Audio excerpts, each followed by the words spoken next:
ونستعينه ونستغفره ونعوذ بالله من شرور أنفسنا من سيئات أعمالنا من يهدي الله فلا مضل له ومن يضلله فلا هادي له وأشهد أن لا إله إلا الله وحده لا شريك له وأشهد أن محمدا عبده ورسوله أرسله بالهدى ودين الحق ليظهره على الدين كله ولو كره المشركون اللهم صل على محمد وعلى آل محمد كما صليت على إبراهيم وعلى آل إبراهيم إنك حميد مجيد اللهم بارك على محمد وعلى آل محمد كما باركت على إبراهيم وعلى آل إبراهيم إنك حميد مجيد بسم الله الرحمن الرحيم يا أيها الذين آمنوا اتقوا الله حق تقاته ولا تموتن إلا وأنتم مسلمون يا أيها الناس اتقوا ربكم الذي خلقكم من نفس واحدة وخلق منها زوجها وبث منهما رجالا كثيرا ونساء واتقوا الله الذي تساءلون به والأرحام إن الله كان عليكم رقيبا بسم الله الرحمن الرحيم يا أيها الذين آمنوا اصبروا وصابروا ورابطوا واتقوا الله لعلكم تفلحون أما بعد فإن خير الحديث كتاب الله وخير الهدي هدي محمد صلى الله عليه وسلم وشر الأمور محدثاتها وكل محدثة بدعة وكل بدعة ضلالة وكل ضلالة في النار يا أيها الناس أوصيكم وإياي أولا بتقوى الله സ്നേഹം നിറഞ്ഞ സത്യവിശ്വാസിനികളെ, അള്ളാഹുവിൻ്റെ വിധിവിലക്കുകൾ ജീവിതത്തിൻ്റെ എല്ലാ മേഖലകളിലും പാലിച്ചുകൊണ്ട് ജീവിക്കണമേ എന്ന് എന്നോടെന്ന പോലെ നിങ്ങളുടെ ഓരോരുത്തരോട് ഓർമ്മപ്പെടുത്തുകയാണ്, ഉണർത്തുകയാണ്, വസിയത്ത് ചെയ്യുകയാണ്. ഖുർആൻ വളരെയധികം പ്രാധാന്യം നൽകുന്ന ഒന്നാണ് ക്ഷമ എന്ന രണ്ടക്ഷരം. അള്ളാഹു ഇതിനെപ്പറ്റി ഒരുപാട് സ്ഥലങ്ങളിൽ പറഞ്ഞിട്ടുണ്ട്. മനുഷ്യരായ നമ്മൾ ജീവിതത്തിൻ്റെ വ്യത്യസ്ത മേഖലകളിലൂടെ സഞ്ചരിക്കുമ്പോൾ പ്രയാസങ്ങളും ബുദ്ധിമുട്ടുകളും കഷ്ടപ്പാടുകളും യാതനകളും വേദനകളും ദുരിതങ്ങളും ദുരന്തങ്ങളും നമുക്ക് അനുഭവപ്പെടാറുണ്ട്. അതൊരു പക്ഷേ നമ്മൾ താമസിക്കുന്ന നമ്മുടെ സ്വന്തം വീട്ടിൽ വെച്ചാവാം, അല്ലെങ്കിൽ അങ്ങാടിയിൽ വെച്ചാവാം, അല്ലെങ്കിൽ കളിക്കുന്ന സ്ഥലത്ത് വെച്ചാവാം, അല്ലെങ്കിൽ പഠിപ്പിക്കുന്ന വിദ്യാലയത്തിൽ വെച്ചാവാം. ഇങ്ങനെ നമുക്ക് താങ്ങാൻ സാധിക്കാത്തത്ര ബുദ്ധിമുട്ടുകളും പ്രയാസങ്ങളും ദുഃഖങ്ങളും ഉണ്ടാകുമ്പോൾ ക്ഷമ ആദ്യഘട്ടത്തിലാണ് വേണ്ടത് എന്ന് നമ്മൾ ഓരോരുത്തരും മനസ്സിലാക്കുക. പ്രവാചകന്മാരുടെയും സഹാബാക്കളുടെയും ഒക്കെ ചരിത്രത്തിലേക്ക് തിരിഞ്ഞു നോക്കിയാൽ അവരൊക്കെ അവരുടെ ജീവിതത്തിൽ ഒരുപാട് പ്രയാസങ്ങളും ബുദ്ധിമുട്ടുകളും കഷ്ടപ്പാടുകളും യാതനകളും വേദനകളും ദുരിതങ്ങളും ദുരന്തങ്ങളും സഹിച്ചിട്ടുണ്ട്. അയ്യൂബ് നബി അലൈഹി ഇസ്ലാമിന്റെ ചരിത്രത്തിലേക്ക് നമുക്കൊന്ന് കണ്ണോടിച്ച് നോക്കാം. അയ്യൂബ് നബി അലൈഹി ഇസ്ലാമക്ക് ധാരാളം സമ്പത്തുണ്ടായിരുന്നു, അതുപോലെ ധാരാളം സന്തതികൾ ഉണ്ടായിരുന്നു. പിന്നീട് സമ്പത്ത് മുഴുവനും നഷ്ടപ്പെടുകയും സന്താനങ്ങൾ മുഴുവനും മരിക്കുകയും ചെയ്തു. ഈ സന്ദർഭത്തിൽ അതിനു പുറമെ അദ്ദേഹത്തിന് 12 കൊല്ലത്തോളം മാരകമായ രോഗം പിടിപെട്ടു എന്ന് ആ ചരിത്രത്തിലേക്ക് തിരിഞ്ഞു നോക്കിയാൽ നമുക്ക് മനസ്സിലാക്കുവാൻ സാധിക്കും. ഈ സന്ദർഭത്തിൽ അയ്യൂബ് നബി അലൈഹി ഇസ്ലാമെ നാട്ടുകാരും കൂട്ടുകാരും കുടുംബങ്ങളും എല്ലാവരും വിട്ടൊഴിഞ്ഞു. പക്ഷേ അദ്ദേഹത്തിൻ്റെ ഭാര്യ അദ്ദേഹത്തെ സ്നേഹത്തിൻ്റെ നിറകടമായി കൊണ്ട് നോക്കി എന്ന് ആ ചരിത്രത്തിലേക്ക് തിരിഞ്ഞു നോക്കിയാൽ നമുക്ക് മനസ്സിലാക്കുവാൻ സാധിക്കും.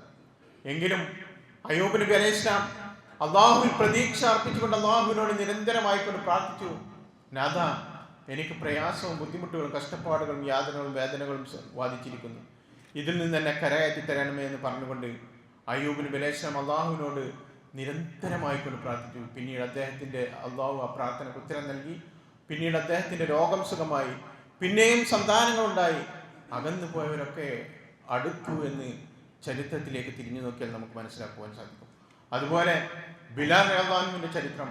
ബിലാൽ റളിയല്ലാഹു ഇസ്ലാം സ്വീകരിച്ചു എന്ന ഒറ്റ കാരണത്താൽ ബിലാൽ റളിയല്ലാഹുവിന്റെ ചൂടുള്ള മരുഭൂമിയിൽ മലർത്തി കടത്തി ദേഹത്ത് വലിയ കല്ല് കയറ്റി വെച്ച് കഴുത്തിൽ കയറിട്ടുകൊണ്ട് ബിലാലിനെ വലിക്കുകയാണ്. ബിലാൽ റളിയല്ലാഹുവിനോട് ചോദിക്കുന്നു, ബിലാലെ, നിന്റെ ഇലാഹ ഏതാണ്, ദൈവം ഏതാണ് എന്ന് ചോദിക്കുമ്പോൾ എല്ലാ പ്രയാസവും ബുദ്ധിമുട്ടുകൾ, കഷ്ടപ്പാടുകളും യാതനകളും വേദനകളും സഹിച്ചുകൊണ്ട് ബിലാൽ റളിയല്ലാഹു അൻഹു പറയുകയാണ്, എൻ്റെ ഇലാഹ്, എൻ്റെ രക്ഷിതാവ്, ഏകനായ സർവ്വലോക രക്ഷിതാവായ ഏക ഇലാഹായ അല്ലാഹുവാണ് എന്ന് ബിലാൽ റളിയല്ലാഹു അൻഹു പറയാൻ പ്രേരിപ്പിച്ചത് നാളെ പരലോകത്ത് സ്വർഗത്തിലെ ഏറ്റവും വലിയ പദവിയായ ജന്നാത്തുൽ ഫിർദൗസ് ലഭിക്കണമെന്നുള്ള അതിയായ ആഗ്രഹമായിരുന്നു എന്ന് ആ ചരിത്രത്തിലേക്ക് തിരിഞ്ഞു നോക്കിയാൽ നമുക്ക് മനസ്സിലാക്കുവാൻ സാധിക്കും.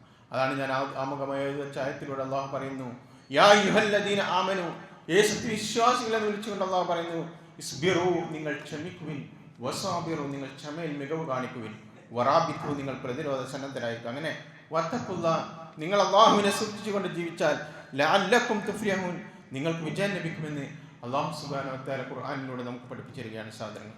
അപ്പോൾ ക്ഷമയുള്ളവർക്ക് മാത്രമേ നമസ്കാരമൊക്കെ നിലനിർത്തുവാൻ സാധിക്കുകയുള്ളൂ.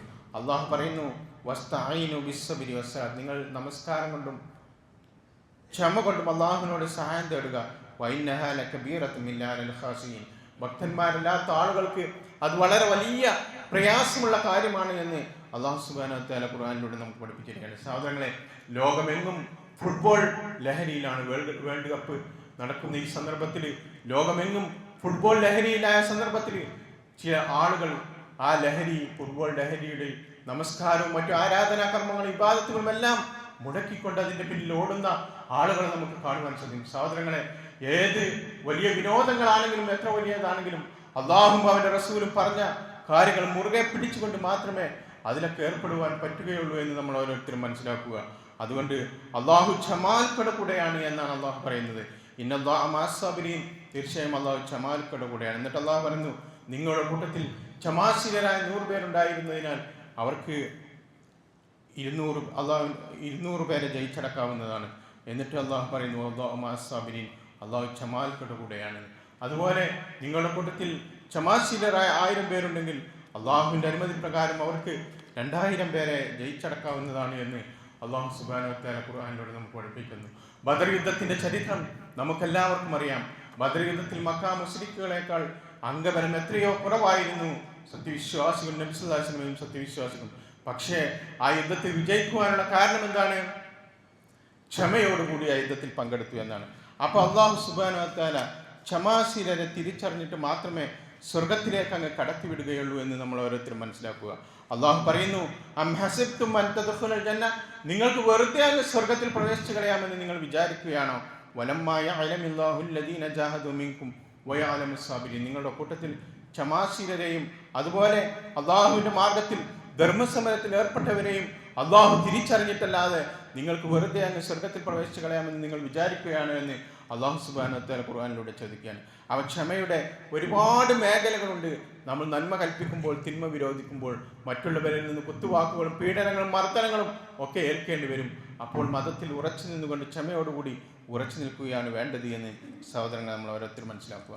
അള്ളാഹുവിനെ മാത്രം ആരാധിക്കണമെന്നും അവനോട് മാത്രം പ്രാർത്ഥിക്കണമെന്നും അവനോട് മാത്രം സഹായം തരണമെന്നും അവനിലൊന്നിനെയും പങ്കു ചേർക്കരുത് എന്നിങ്ങനെ തൗഹീദ് പ്രബോധനം ചെയ്യുമ്പോൾ പീഡനങ്ങൾ വരും. അപ്പോൾ മതത്തിൽ ഉറച്ചു നിൽക്കണം. അള്ളാഹു പറയുന്നു, റബ്ബുസ് സമാവാതി വൽ അർദ്, ആകാശങ്ങളുടെയും ഭൂമിയുടെയും രക്ഷാവത്രവൻ, വമാ ബൈനഹുമാ, അവയ്ക്കിടയിലുള്ളത്. അതുകൊണ്ട് ഫഅബ്ദു, അവനെ താങ്കൾ ആരാധിക്കുക, വസ്തബിറു ഇബാദത്തിഹി, അവനോടുള്ള ആരാധനയിൽ ക്ഷമയോടുകൂടി ഉറച്ചു നിൽക്കുകയും ചെയ്യുക. ഹൽ തഅലമു ലഹു സമീയ, അവൻ്റെ പേരത്ത് ആരെങ്കിലും താങ്കൾക്ക് അറിയാമോ എന്ന് അല്ലാഹു സുബ്ഹാനഹു വ തആല ഖുർആനിലൂടെ ചോദിക്കുകയാണ്. അപ്പോൾ സഹോദരങ്ങളെ, ചില ആളുകളുണ്ടാകും കുറച്ചു കാലം ഇബാദത്തെടുത്ത് അള്ളാഹുവിനോട് മാത്രം പ്രാർത്ഥിച്ചും ആരാധിച്ചും സഹായം തേടിയൊക്കെ ജീവിക്കുന്ന ആളുകളുണ്ടാകും. പിന്നീട് അവർ മനസ്സിലാക്കുകയാണ്, എൻ്റെ അയൽവാസി അല്ലെങ്കിൽ എൻ്റെ സുഹൃത്ത് അല്ലെങ്കിൽ എൻ്റെ കുടുംബക്കാരൻ അവൻ കൃത്യമായി 5 നേരം നമസ്കരിക്കുന്നില്ല, അള്ളാഹും അവൻ്റെ റസൂലും പറഞ്ഞതനുസരിച്ച് കൊണ്ട് ജീവിക്കുന്നില്ല. എന്നിട്ടും അവനാണ് എന്നേക്കാൾ കൂടുതൽ ആരോഗ്യമുള്ളത്, അവനാണ് എന്നേക്കാൾ കൂടുതൽ സ്വാധീനമുള്ളത്, അവനാണ് എന്നേക്കാൾ കൂടുതൽ അധികാരമുള്ളത്, അതല്ലെങ്കിൽ അവനാണ് എന്നേക്കാൾ കൂടുതൽ സമ്പത്തുള്ളതെന്ന് മനസ്സിലാക്കിക്കൊണ്ട് നമ്മൾ നമ്മുടെ ആരാധനയും പ്രാർത്ഥനയും നിർത്തിവെച്ചാൽ അത് ദൈവനിഷേധത്തിലേക്കായിരിക്കും ചെന്നെത്തുക എന്ന് അള്ളാഹു പറയുന്നു. വമിനന്നാസി മയ്യഅ്ബുദുല്ലാഹ അലാ ഹർഫിൻ, അള്ളാഹുവിനെ ഒരു വക്കിൽ ഇരുന്നുകൊണ്ട് ആരാധിക്കുന്നവനും ജനങ്ങളുടെ കൂട്ടത്തിലുണ്ട്. അവനെല്ലാം ഗുണവും വന്നെത്തുമ്പോൾ അവൻ അതിൽ സമാധാനം അടഞ്ഞുകൊള്ളും. അള്ളാഹു എൻ്റെ പ്രാർത്ഥനയ്ക്ക് ഉത്തരം നൽകുന്നുണ്ട്, എന്നെ പരിഗണിക്കുന്നുണ്ട് എന്നൊക്കെ പറയും. എന്നെ പ്രയാസവും നേരിട്ടാലോ അവൻ അവൻ്റെ പാട്ടിലേക്ക് തന്നെ തിരിച്ചു കളയുന്നതാണ്. ഖസ്റ ദുനിയാവല്ല, ഇത്തരം ആളുകൾക്ക് ഇഹലോകവും പരലോകവും നഷ്ടപ്പെട്ടു. ദാലിക ഹുവൽ ഖുസ്റാനുൽ മുബീൻ, അത് തന്നെയാകുന്നു വ്യക്തമായ നഷ്ടമെന്ന് അല്ലാഹു സുബ്ഹാനഹു വ തആല ഖുർആനിലൂടെ നമുക്ക് പഠിപ്പിച്ചെന്നു. അപ്പം തെറ്റിൽ നിന്ന് മാറി നിൽക്കണമെങ്കിൽ ക്ഷമ വേണം. യൂസുഫ് നബി അലൈഹി ഇസ്ലാമിയുടെ ചരിത്രം നമുക്കെല്ലാവർക്കും അറിയാം. എന്താണ്? യാക്കൂബ് നബിക്ക് 12 മക്കളുണ്ടായിരുന്നു. ചെറിയവരായ യൂസുഫിനോടും ബിനിയാമിനോടും മാതാപിതാക്കൾക്ക് കൂടുതൽ സ്നേഹമുണ്ട് എന്ന് മനസ്സിലാക്കിയ ജ്യേഷ്ഠ സഹോദരന്മാർ ഒരു ദിവസം കളിക്കാനും ആടിനെ നോക്കാനും ഞങ്ങളുടെ കൂടെ വിടണമെന്ന് പിതാവായ യാക്കൂബ് നബി അലൈഹി ഇസ്ലാമിയുടെ അടുക്കൽ നിന്ന് സമ്മതമാകുകയും അങ്ങനെ കൊണ്ടുപോയി യൂസുഫിനെ ഒരു പൊട്ടക്കിണറിലിട്ടു. എന്നിട്ട് യൂസുഫിൻ്റെ ഷർട്ടിൽ ആടിൻ്റെ രക്തമാക്കിക്കൊണ്ട് യൂസുഫിനെ ചെന്നായി പിടിച്ചു എന്ന് പറഞ്ഞ് യാക്കൂബ് നബി അലൈഹി ഇസ്ലാമിനോട് വന്ന് പറഞ്ഞപ്പോൾ യാക്കൂബ് നബി അലൈഹി ഇസ്ലാം ക്ഷമയോടുകൂടി അള്ളാഹുവിനോട് പ്രാർത്ഥിക്കുകയാണ് ചെയ്തത്. അങ്ങനെ യൂസുഫ് എന്ന കുട്ടിയെ ആ കിണറിനരികിലൂടെ നടന്നു പോകുന്ന കച്ചവടക്കാർ കാണുകയും ആ കിണറ്റിൽ നിന്ന് എടുക്കുകയും അവിടെയുള്ള അസീസ് രാജാവിനെ കൊണ്ടുപോയി വിൽക്കുകയും ചെയ്തു. അങ്ങനെ രാജാവിൻ്റെ കൊട്ടാരത്തിൽ വലിയൊരു യുവാവായി, സുന്ദരനായ യുവാവായ സന്ദർഭത്തിൽ രാജാവിൻ്റെ ഭാര്യ സുലൈഖയ്ക്ക് യൂസുഫിന് ഒരു മോഹം തോന്നി. അങ്ങനെ രാജാവിൻ്റെ ഭാര്യ യൂസുഫിനെ വിചാരത്തിലേക്ക് ക്ഷണിച്ചു. പക്ഷേ യൂസുഫ് നബി അലൈഹി ഇസ്ലാം പറഞ്ഞു, ഇന്നി അഖാഫുല്ലാ, ഞാൻ അല്ലാഹുവിനെ ഭയപ്പെടുന്നു എന്ന് പറഞ്ഞുകൊണ്ട് ആ വ്യഭിചാരത്തിൽ നിന്ന് മാറിയുന്നു. അങ്ങനെ രാജാവിൻ്റെ ഭാര്യ യൂസുഫിനെ കുറിച്ച് അപവാദം പറഞ്ഞുണ്ടാക്കി. അങ്ങനെ രാജാവ് യൂസുഫിനെ ജയിലിലാണ്. പക്ഷേ യൂസുഫ് നബി അലൈഹി ഇസ്ലാം ജയിലിൽ നിന്ന് അല്ലാഹുവിൽ പ്രതീക്ഷ അർപ്പിച്ചുകൊണ്ട് ധാരാളമായിക്കൊണ്ട് പ്രാർത്ഥിച്ചു. അങ്ങനെ അവസാനം രാജാവിന് മനസ്സിലായി ആ യൂസുഫ് എന്ന യുവാവിൻ്റെ അടുക്കലല്ല തെറ്റി, അദ്ദേഹത്തിൻ്റെ ഭാര്യയുടെ അടുക്കലാണ് തെറ്റിയെന്ന് മനസ്സിലാക്കുകയും യൂസുഫിനെ ജയിലിൽ നിന്ന് മോചിപ്പിക്കുകയും അങ്ങനെ രാജാവിൻ്റെ കൊട്ടാരത്തിൽ യൂസുഫ് നബി അലൈഹി ഇസ്ലാം ഒരു മന്ത്രിയായി തീർന്നു എന്ന ചരിത്രത്തിലേക്ക് തിരിഞ്ഞു നോക്കിയാൽ നമുക്ക് മനസ്സിലാക്കുവാൻ സാധിക്കും. അതുപോലെ സ്ഥിരമായി മദ്യപിക്കുന്ന ഒരാൾക്ക് ആ മദ്യപാനത്തിൽ നിന്ന് മാറി നിൽക്കണമെങ്കിൽ എന്ത് വേണം? ക്ഷമയുള്ളവർക്ക് മാത്രമേ അതിന് സാധിക്കുകയുള്ളൂ. ഏതൊക്കെ രംഗങ്ങളിൽ ക്ഷമിക്കുവാൻ നാം പ്രത്യേകം ശ്രദ്ധിക്കണമെന്ന് ഇസ്ലാം നിർദ്ദേശിക്കുന്നു. വൈവാഹിക രംഗത്തേക്ക് കടന്നു ചെല്ലുമ്പോൾ ഒരു പക്ഷേ അവിടെ വരനും വധവും പ്രതീക്ഷയെല്ലാം കണ്ടുകൊള്ളണമെന്നില്ല. അപ്പോൾ കുടുംബജീവിതം തകരാതിരിക്കുവാൻ വേണ്ടി ക്ഷമയോടുകൂടി മുന്നോട്ട് പോകണം. ഈ ജീവിതത്തിൽ മനുഷ്യരായ നമുക്ക് എല്ലാ സന്ദർഭങ്ങളിലും സാഹചര്യങ്ങളിലും രാജപാതയിലൂടെ സഞ്ചരിക്കാൻ സാധിക്കണമെന്നില്ല. അതുകൊണ്ട് നിരാശാവാദം ഒരിക്കലും പിടികൂടരുത്.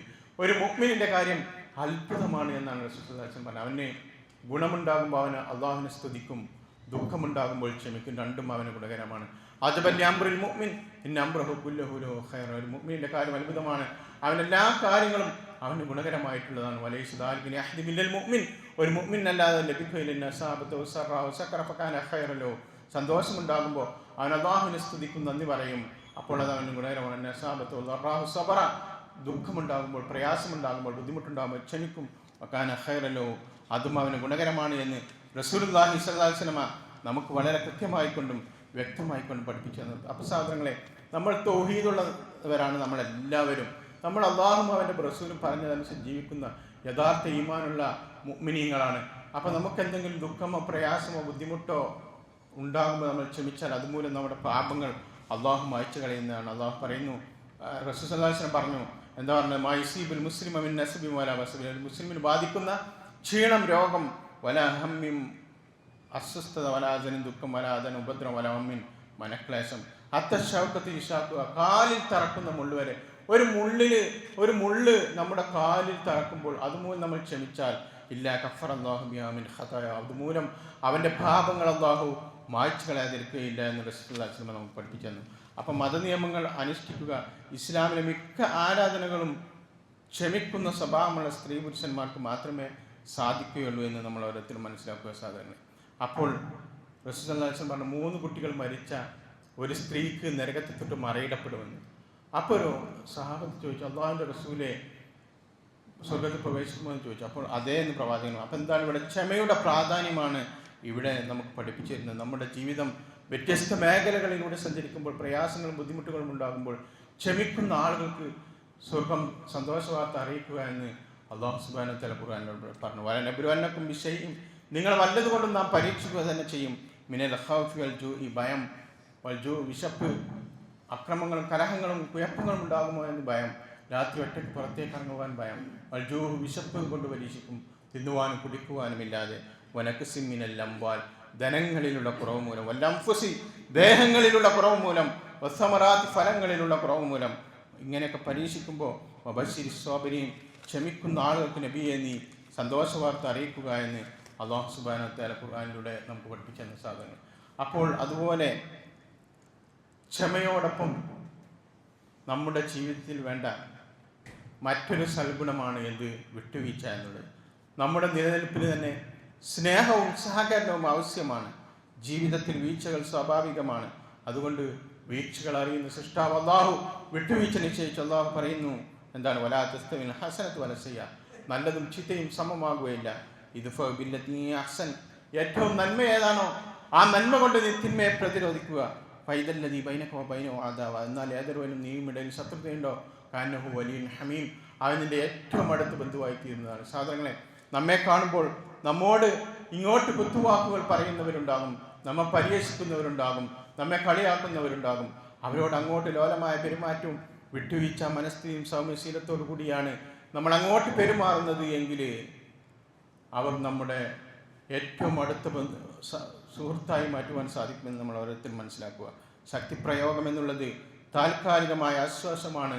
വിട്ടുവീഴ്ച ചെയ്താൽ മഹത്തായ വിജയമാണ് ഉണ്ടാവുക, ആത്മബന്ധമുണ്ടാകും. അള്ളാഹു പറയുന്നു ഖുദിൽ അഫ്വ, നീ വിട്ടുവീഴ്ച സ്വീകരിക്കുക.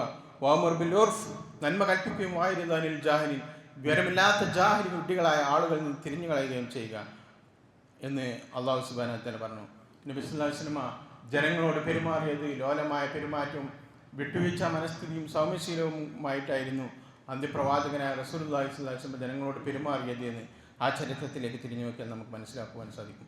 പ്രവാചകന്റെ സ്വഭാവത്തെക്കുറിച്ച് അള്ളാഹു പറയുകയാണ്, ഫബിമാ റഹ്മത്തിൻ മിനല്ലാഹി ലിൻത ലഹും വലൗ കുൻത ഫല്ലൻ വലിയൽ ഖൽബ് ലൻഫളു മിൻ ഹൗലിക വഅഫു അൻഹും, നീ അവരോട് അള്ളാഹുവിൻ്റെ നിന്നുള്ള കാരണം കൊണ്ടാണ് നീ അവരോട് സൗമ്യമായി പെരുമാറിയത്.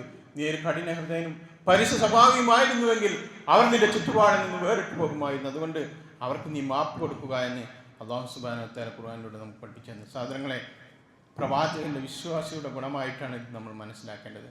വിട്ടുവീഴ്ച ചെയ്താൽ വിജയമാണ് ലഭിക്കുക.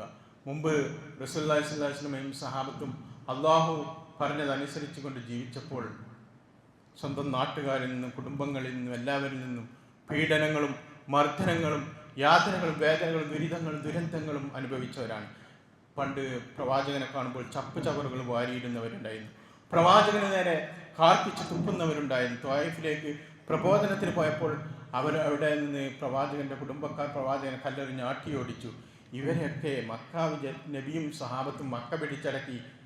ഈ സന്ദർഭത്തിൽ നബിയെയും സഹാബത്തിനെയും ആക്രമിച്ചവർ പറയുകയാണ്, ഇന്ന് ചൂട് പിടിച്ച ദേശമാണ്, മുഹമ്മദിനെയും അനുയായികളെയും നമ്മൾ ആക്രമിച്ചതിന് ഇന്ന് നമ്മൾ അനുഭവിക്കേണ്ടി വരുന്നു, ചൂട് പിടിച്ച ദിവസമാണ്, രക്തമൊഴുകുന്ന ദിവസമാണ് എന്ന് പറഞ്ഞപ്പോൾ ലോക ചരിത്രത്തിൽ തുല്യതയില്ലാത്ത പ്രഖ്യാപനമായിരുന്നു അന്ത്യപ്രവാചകനായ റസൂലുള്ളാഹി സ്വല്ലല്ലാഹു അലൈഹി വസല്ലം പറഞ്ഞത്.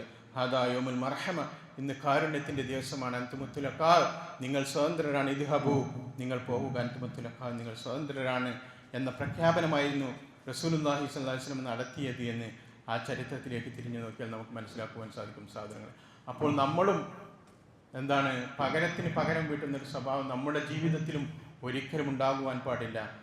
അങ്ങനെയുള്ള ജീവിതം മാത്രമേ നമ്മൾ മുന്നോട്ട് നയിക്കുവാൻ പാടുള്ളൂ. അത്തരം ആളുകളുടെ കൂട്ടത്തിൽ അല്ലാഹു നമ്മെ എല്ലാവരും ഉൾപ്പെടുത്തുമാറാവട്ടെ.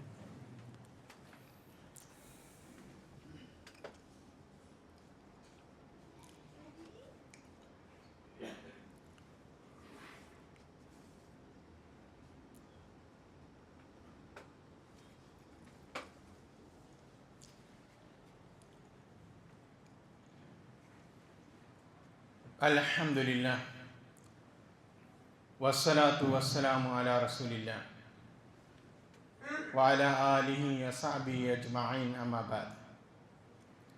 യാ അയ്യുഹന്നാസ് ഊസിക്കും വയ്യാസാനിയം വിത്തപ്പോൾ. സ്നേഹം നിറഞ്ഞ സഹോദരി സഹോദരന്മാരെ, ഒരിക്കൽ കൂടി അള്ളാഹുവിൻ്റെ വിധിവിലക്കുകൾ ജീവിതത്തിൻ്റെ എല്ലാ മേഖലകളിലും പാലിച്ചുകൊണ്ട് ജീവിക്കണമെന്ന് ഓർമ്മപ്പെടുത്തുകയാണ്, ഉണർത്തുകയാണ്, വസിയത്ത് ചെയ്യുകയാണ്. ഒരിക്കൽ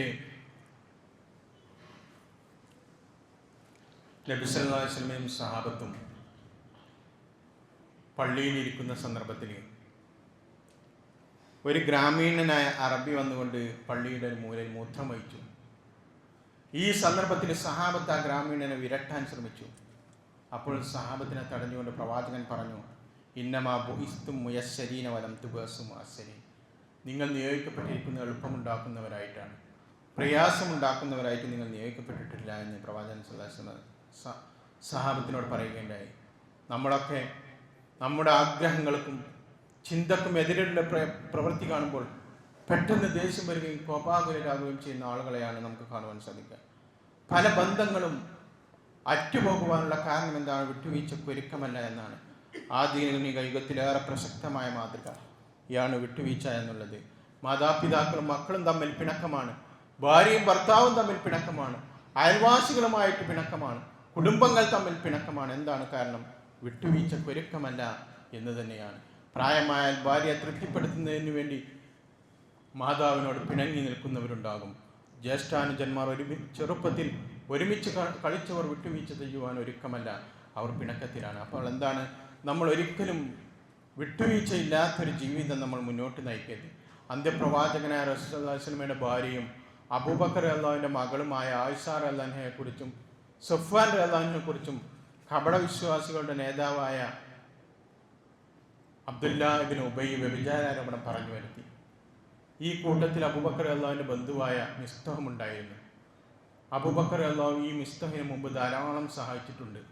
അപ്പോൾ അബൂബക്കർ റളിയല്ലാഹു പറയുകയാണ്, ഇനി മേലിൽ ഞാൻ മിസ്തഹിനെ സഹായിക്കുകയില്ല എന്ന് പറഞ്ഞപ്പോൾ അള്ളാഹു സൂറത്ത് നൂറിലെ 22-ാമത്തെ വചനം ഇറക്കുകയാണ്. എന്താണ്? വലാ യഅ്തലി ഉലിൽ ഫദ്ലി മിൻകും വസാത്തി അയ്യുതു ഉലിൽ ഖുർബ വൽ മസാകീന വൽ മുഹാജിരീന ഫീ സബീലില്ലാഹ്. നിങ്ങളുടെ കൂട്ടത്തിൽ കഴിവും ശ്രേഷ്ഠതയുമുള്ളവർ അള്ളാഹുവിൻ്റെ മാർഗത്തിൽ സ്വദേശം വെടിഞ്ഞു വന്നവർക്കും അടുത്ത കുടുംബബന്ധമുള്ളവർക്കും സാധുക്കൾക്കും ഒന്നും കൊടുക്കുകയില്ല എന്ന് ശപഥം ചെയ്യരുത്. വല്യാഫു വല്യസ്ഫഹു, നിങ്ങൾ വിട്ടുവീഴ്ച കാണിക്കുകയും മാപ്പ് കൊടുക്കുകയുമാണ് ചെയ്യേണ്ടത്. എന്നിട്ട് അള്ളാഹു പറയുകയാണ്, അലാ തുഹിബ്ബൂന അൻ യഗ്ഫിറല്ലാഹു ലക്കും, അള്ളാഹു നിങ്ങൾക്ക് പുറത്തു തരുന്നത് നിങ്ങൾ ഇഷ്ടപ്പെടുന്നില്ലേ? വല്ലാഹു ഗഫൂറുർ റഹീം, അള്ളാഹു ഏറെ പൊറുക്കുന്നവനും കരുണാനിധിയുമാണ് എന്ന് അള്ളാഹു സുബ്ഹാനഹു വ തആല ഖുർആനിലൂടെ വളരെ കൃത്യമായിക്കൊണ്ട് വ്യക്തമായിക്കൊണ്ട് പഠിപ്പിച്ചെന്നു. അപ്പോൾ സഹോദരങ്ങളെ, നമ്മളൊക്കെ അധികം ആളുകളും എങ്ങനെയുള്ളവരാണ്? പകരത്തിന് പകരം കാട്ടുന്നവരാണ്. ഒരിക്കലും ഒരു മുസൽമാന്റെ ജീവിതത്തിൽ പകരത്തിന് പകരം ഒന്നും ചെയ്യുവാൻ പാടില്ല എന്ന് സഹോദരങ്ങൾ നമ്മൾ ഓരോരുത്തരും മനസ്സിലാക്കുക. നമ്മൾ ഇന്നല്ലെങ്കിൽ നാളെ ഈ ദുനിയാവിനോട് വേർപിരിഞ്ഞു പോവേണ്ടവനാണല്ലോ എന്ന ബോധം നമ്മുടെ ഹൃദയത്തിലുണ്ട് എങ്കിൽ നമ്മൾ അല്ലാഹുവും അവൻ്റെ റസൂലും പറഞ്ഞ കാര്യങ്ങൾ മുറുകെ പിടിച്ചുകൊണ്ട് ജീവിക്കുന്നവരായി മാറുവാൻ സാധിക്കും. അത്തരം ആളുകളുടെ കൂട്ടത്തിൽ അല്ലാഹു നമ്മെ എല്ലാവരും ഉൾപ്പെടുത്തുമാറാട്ടെ. അല്ലാഹു ഞങ്ങളുടെ കൂട്ടത്തിൽ രോഗം കൊണ്ടും മറ്റും പ്രയാസപ്പെടുന്നവരും ബുദ്ധിമുട്ടുന്നവരും കഷ്ടപ്പെടുന്നവരുമുണ്ട്. അവരുടെ രോഗങ്ങളും പ്രയാസങ്ങളും ബുദ്ധിമുട്ടുകളും കഷ്ടപ്പാടുകളും നാഥാനെ അകറ്റി കൊടുക്കണമേ തമ്പുരാനെ. അല്ലാഹുവേ, ഞങ്ങളിൽ നിന്ന് മരണപ്പെട്ടു പോയ ഞങ്ങളുടെ മാതാപിതാക്കൾ, അതുപോലെ ഗുരുനാഥന്മാർ, ഉസ്താദന്മാർ, ആദർശ ബന്ധുക്കൾ, അവരെയും ഞങ്ങളെയും നിന്റെ ജന്നാത്തിൽ ഫിർദൗസിൽ ഒരുമിച്ച് കൂട്ടണമേ തമ്പുരാനെ. അല്ലാഹുമ്മ ഗ്ഫിർ ലിൽ മുഅ്മിനീന വൽ മുഅ്മിനാത്ത് വൽ മുസ്ലിമീന വൽ മുസ്ലിമാത്ത്. അല്ലാഹുമ്മ അജിർനാ മിനൻ നാർ, അല്ലാഹുമ്മ അജിർനാ മിനൻ നാർ, അല്ലാഹുമ്മ അജിർനാ മിനൻ നാർ. اللهم ربنا آتنا في الدنيا حسنة وفي الآخرة حسنة وقنا عذاب النار. آمين آمين برحمتك يا أرحم الراحمين.